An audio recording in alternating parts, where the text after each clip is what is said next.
खानामा हामीले vitamin सीहरू, vitamin डीहरू, हाम्रो शरीरमा चाहिने माइक्रोन्युट्रियन्ट्सहरू जुन एसेन्सियल अमाइनो एसिड्सहरू छन्, जुन भिटामिन्सहरू छन्, यी सबै खानेकुराहरूमा नपाउने कन्डिसनहरू छ भने हामी बाहिरबाट सप्लिमेन्ट्सहरू पनि लिन सक्छौँ। भिटामिन सीको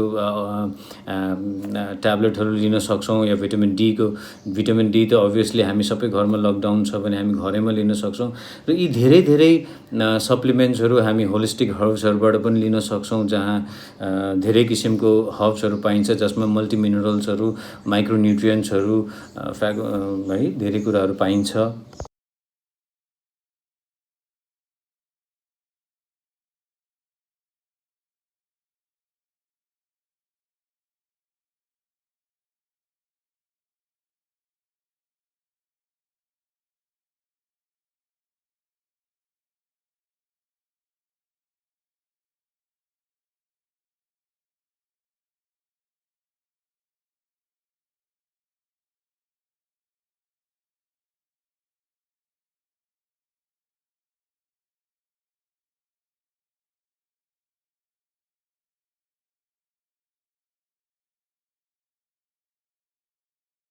नमस्ते।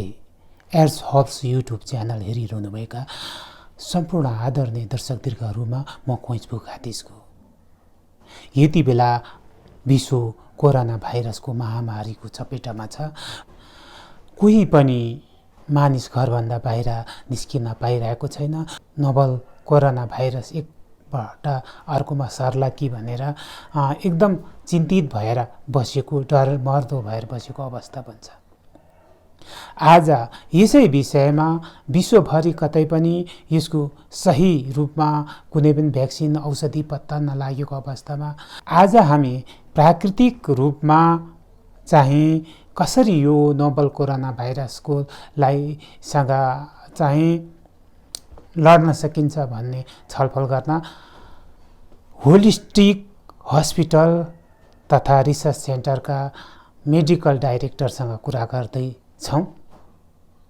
आउनुहोस् उहाँलाई स्वागत गरौँ, उहाँसँग हामी कुरा गरौँ कसरी प्राकृतिक रूपमा कोरोना भाइरससँग हामी लड्न सक्छौँ।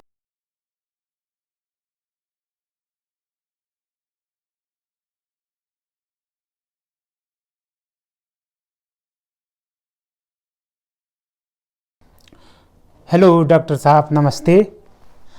अहिले के गर्दै हुनुहुन्छ र तपाईको आफ्नो बारेमा हाम्रो यो एड्स हब्स हेरिरहनुभएका दर्शकहरूलाई बताइदिनुहोस् न। हेलो सबैलाई नमस्ते। म योग तथा प्राकृतिक चिकित्सक डाक्टर त्रिदेन्द्र साक्य विगत 13 वर्षदेखि प्राकृतिक चिकित्सा र योगको विषयमा विभिन्न हस्पिटलहरूमा काम गर्दै अहिले हाल म होलिस्टिक हस्पिटलमा यही प्राकृतिक चिकित्सा सम्बन्धी मेडिकल डिरेक्टर भएर काम गरिरहेको छु। प्राकृतिक चिकित्सीय दृष्टिबाट यो नोभल कोरोना भाइरसलाई कसरी हेर्नुहुन्छ? हामी प्राकृतिक चिकित्सा भन्नु बित्तिकै सबैजनाले अहिलेको समयमा थेरापी गर्ने ठाउँ, दुखाइ कम गर्ने ठाउँ, पुराना रोगहरू निको गर्ने ठाउँ भनेर चिनिन्छ। स्वाभाविक कुरा हो। यो हामी प्राकृतिक चिकित्सा भनेकै हामी नन कम्युनिकेबल डिजिज, यानि कि एकजनाबाट अर्कोमा नसर्ने रोगहरू, दीर्घकालीन रोगहरू जस्तै हाइपरटेन्सन, डायबिटिज, ओबेसिटीले ल्याउन सक्ने धेरै रोगहरू, क्यान्सर पेसेन्टहरू, त्यसपछि स्ट्रेस भयो, त्यसपछि जिआई डिसअर्डर जस्तै खानपिनको डिसअर्डरहरूदेखि लिएर पेटका रोगहरू, कन्स्टिपेसन, माइग्रेन, स्ट्रेस जस्ता धेरै रोगहरूलाई हामी निवारण गर्दै आएका छौँ। तर अहिले यो एउटा चुनौतीको समय आएको छ। यो कोरोना महामारीलाई कसरी बुझ्न सकिन्छ? के यो चाहिँ अहिले संसारमा फैलिएको, संसारमा एकदम त्रसित अवस्थामा भएको र सबैको चुनौती हो र यो नोभल कोरोना भाइरससँग लड्नु पनि युद्ध हो भनिरहेको अवस्था छ विभिन्न देशका सरकारहरूले नै। के यो साँच्चै चुनौती हो?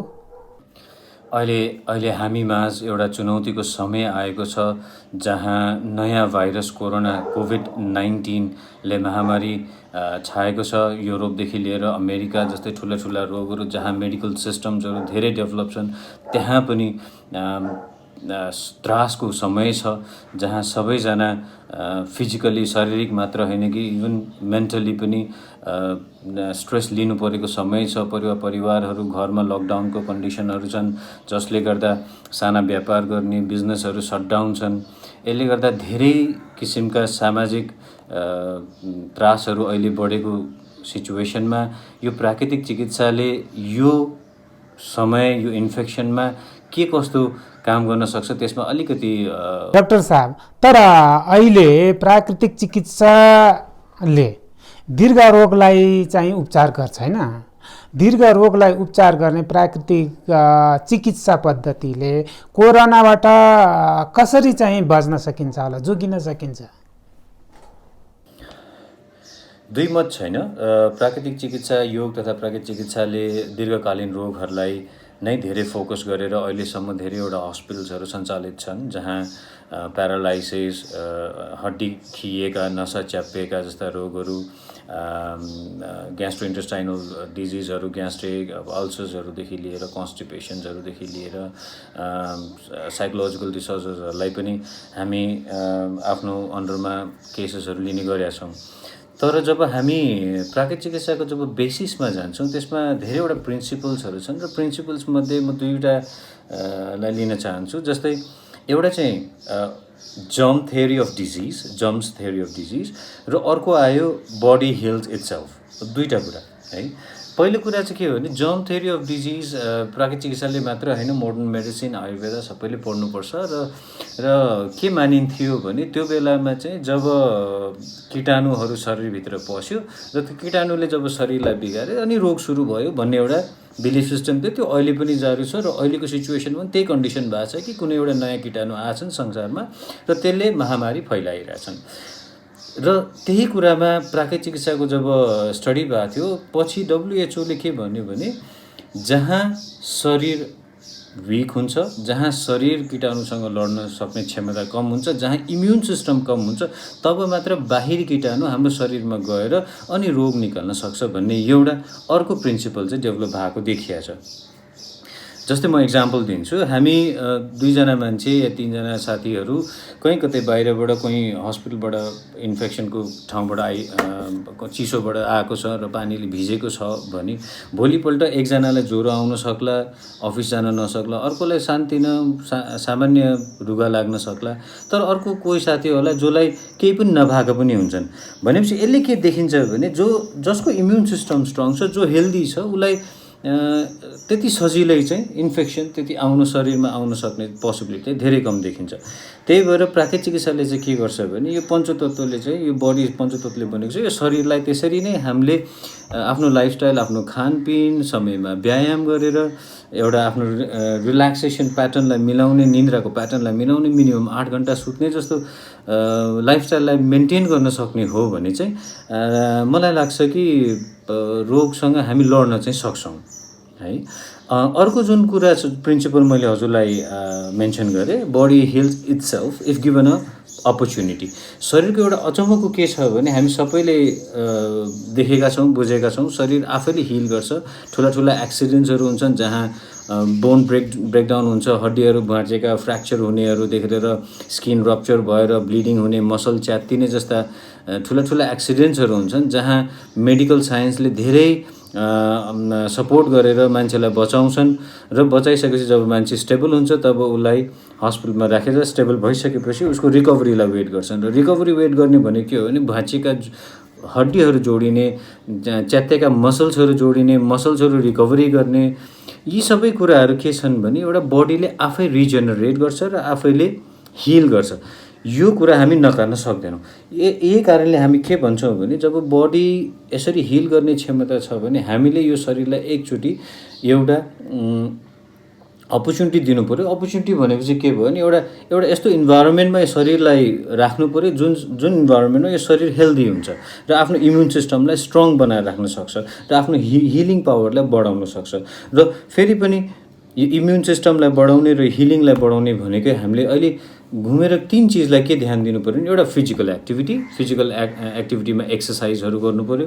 एक्सर्साइजमा कम्तीमा पनि हामी 45 मिनट्सदेखि लिएर 60 मिनट्स एक्सर्साइज गर्नु पर्यो र खानपिन हेर्दाखेरि सागसब्जी र सिजनल फ्रुट्सहरू खाएर र सकिन्छ भने यस्तो समयमा जब इन्फेक्सनको महामारीको कन्डिसन छ भने अलिकति भाइटामिन सीहरू WHO ले पनि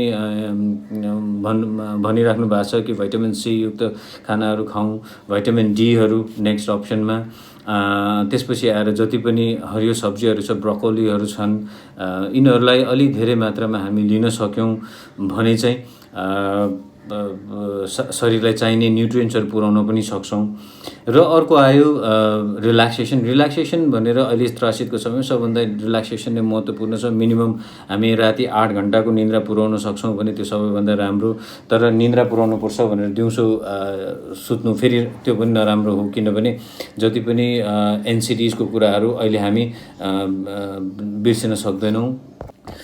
र खानामा हामीले भिटामिन सीहरू, भिटामिन डीहरू, हाम्रो शरीरमा चाहिने माइक्रो न्युट्रियन्ट्सहरू जुन एसेन्सियल अमाइनो एसिड्सहरू छन्, जुन भिटामिन्सहरू छन्, यी सबै खानेकुराहरूमा नपाउने कन्डिसनहरू छ भने हामी बाहिरबाट सप्लिमेन्ट्सहरू पनि लिन सक्छौँ। भिटामिन सीको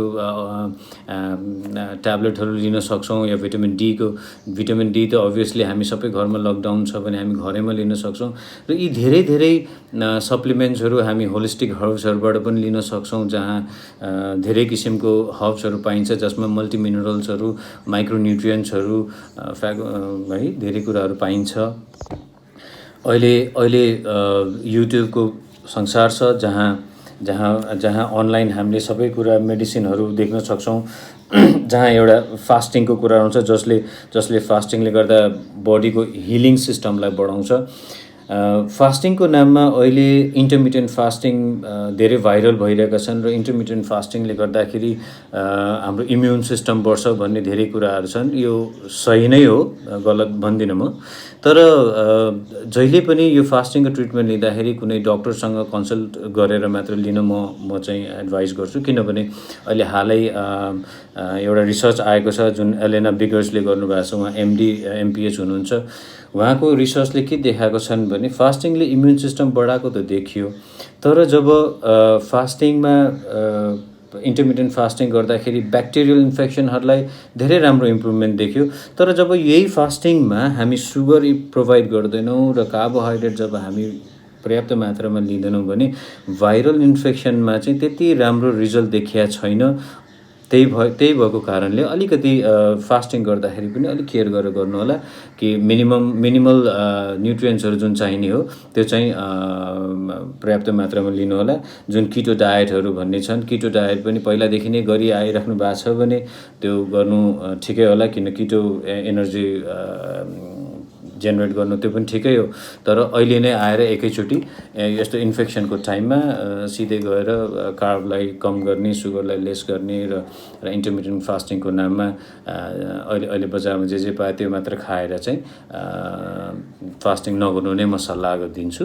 हजुर डाक्टर साहब, यहाँले चाहिँ हिलिङ पावर बढाउन इम्युनिटी पावर चाहिन्छ र इम्युनिटी पावर बढाउनका लागि पोषण तत्त्व हुने खानेकुरा गर्नुभयो।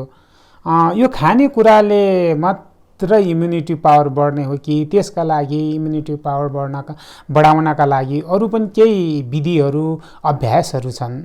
अलि बताइदिनु न। अहिलेको महामारीमा हामी देख्न सक्छौँ कि धेरै यसो ज्यान लिएको जुन इन्डिभिजुअल छ त्यो 65 माथि 70 वर्ष माथिको मानिसहरूलाई धेरै प्रभाव गरेको देखिन्छ।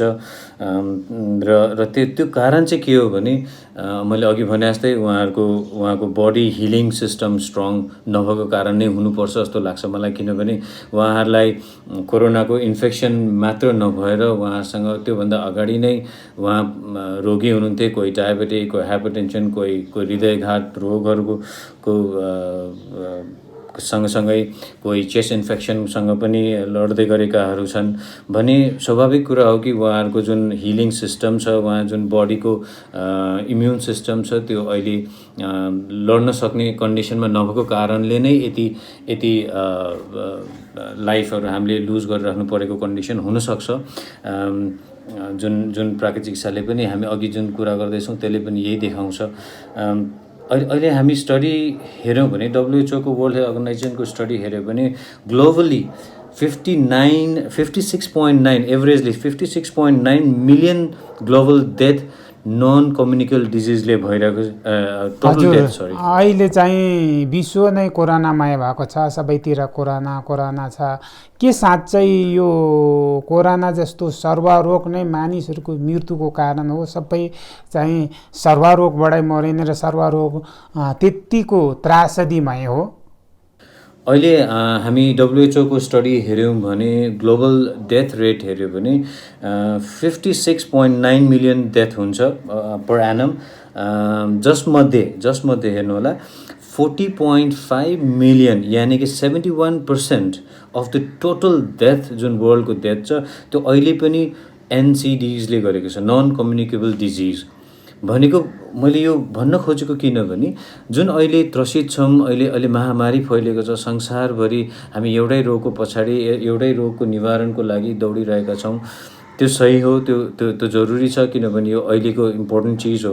तर यो सँगसँगै हामीले यो NCDsहरूलाई पनि बिर्सिनु भएन किनभने यो सङ्क्रमण जब कम हुँदै जान्छ त्यसपछि यो NCDsले के नतिजा ल्याउँछ त्यो हामी भन्न सक्दैनौँ किनभने सबैजना घरैमा लकडाउन छन्। तपाईँले पनि भन्नुभयो यो सर्वरोगभन्दा नसर्ने रोगहरूले चाहिँ धेरैको ज्यान लिएको छ र यति बेला लकडाउनको अवस्थामा धेरै बिहान चाहिँ मर्निङ वाक गर्नुपर्ने बिरामीहरू, मुटु रोगीहरू, प्यारालाइसिसका रोगीहरू, त्यस्तै मधुमेहका, मृगौलाका अनेक रोगीहरू, दीर्घ रोगीहरू छन्। उनीहरू लगायत यो नसर्ने रोगको उपचार गर्ने प्राकृतिक हस्पिटलहरू पनि छन्। उहाँहरूलाई तपाईँको चाहिँ के सुझाव छ? जस्तो घरमै बसेर पनि नसर्ने रोगका रोगीहरूले कस्तो अभ्यासहरू, कस्तो चाहिँ उपचार विधिहरू अपनाउन सक्नुहुन्छ र नेपालमा भएको प्राकृतिक हस्पिटललाई नेपाल सरकारले चाहिँ कसरी उपयोग गर्न सक्छ? यहाँको सुझाव राखिदिनुहोस् न। र यो समय लकडाउनको समयमा राम्रो केयर गर्न सकिएन भने हामी भोलिका दिनहरूमा धेरै गाह्रो समय आउने जस्तो मलाई लाग्छ। त्यही भएको कारणले अहिले समय राम्रो छ, सबैजना घरमा छ, सबैसँग समय छ र यो समय भएको बेलामा यो समयको उपयोग गरेर बिहान बेलुका योग अभ्यास गर्ने, ध्यान अभ्यास गर्ने, जसले ध्यान र प्राणायाम जस्ता अभ्यासलाई अभ्यास गर्ने, आफ्नो खानपिनलाई समयमा मिलाउने, समय जुन समय तोकिएको छ त्यो समयमा खानाहरू खाने, प्रशस्त भिटामिन C खाने, घाममा प्रशस्त बस्ने र हजुरले इन्टरनेटमा धेरै फ्री योगाहरू पाउन सक्नुहुन्छ। अहिले सबैजनाहरू लागि परेका छन् कि संसारको यो जुन त्रास छ त्यसलाई कसरी कम गराउने, त्यसको सदुपयोग गर्नुहोला, योग अभ्यास गर्दै गर्नुहोला। र अघि मैले भने जस्तै अहिले हामीलाई के लाग्छ भने यो समयमा प्राकृतिक चिकित्सा अस्पताल, आयुर्वेदिक अस्पताल धेरै यसो प्राइभेट सेक्टर्सहरू बन्द भएको क्रममा छ र हाम्रो होलिस्टिक हस्पिटल पनि बन्दको नै क्रममा छ। र मलाई के लाग्छ भने अहिलेको यो सिचुएसनमा हामीले यी सबै हस्पिटल्सहरूलाई पनि एक्टिभ गरेर, यहाँका डक्टर्सहरूलाई पनि एक्टिभ गरेर, जति पनि क्वारेन्टाइनका र भल्नरेबल क्लाइन्ट पेसेन्टहरू छन् जसलाई आइसोलेसनमा राखिने गरेका छन्, त्यो आइसोलेसन पार्ट चाहिँ यो प्राकृतिक चिकित्सा अस्पतालहरूमा हामीले राखेर जुन डिटक्सिफाइङ ट्रिटमेन्ट छ, योगिक डिटक्स छ, आयुर्वेदिक डिटक्स छ, जुन प्राकृतिक डिटक्स छन्, यी सँगसँगै जुन प्राणायामहरू छन् जुनले लङ्सलाई एक्टिभेट गरेर लङ फङ्सनलाई बढाउँछ, मद्दत गर्छ कि भोलिका दिनहरूमा कुनै पनि सङ्क्रमण भइहालिदिए पनि त्यसमा लड्न सक्ने क्षमता बढाउने जुन इफेक्ट छन् त्यसलाई चाहिँ हामीले अलिकति ध्यान दिन पनि सकिएला कि भन्ने चाहिँ मलाई लाग्छ। त्यही भएर यस विषयमा पनि ध्यान दिनु होला। यति भन्दै म मेरो यो पहिलो भिडियोलाई यहीँ समाप्त गर्छु। सबैजना सेफ रहनुहोला, घरमा लकडाउन बस्नुहोला, चाहिने बाहेक अरू कुनै काममा बाहिर ननिस्किन दिनुहुन मेरो पनि धेरै अनुरोध छ। Keep safe, keep healthy and stay healthy. हवस् त आदरणीय दर्शकहरू, यहाँहरूले भर्खरै हेर्नुभयो doctor Trivendra Shakya holistic hospital तथा रिसर्च सेन्टरका मेडिकल डाइरेक्टरसँगको कुराकानी। यो कुराकानी यहाँहरूलाई कस्तो लाग्यो? यस्तै चाहिँ प्राकृतिक रूपमा कसरी चाहिँ उपचार गर्न सकिन्छ यो नसर्ने रोगीहरूलाई यो लकडाउनको अवस्थामा भन्ने कुरामा हामीले छलफल गऱ्यौँ र यस्तै छलफल आगामी अङ्क पनि लिएर आउने नै छु। आजलाई भने यहाँहरूसँग बिदा लिन्छु। हस्त, धन्यवाद। चेरे दुम्ला।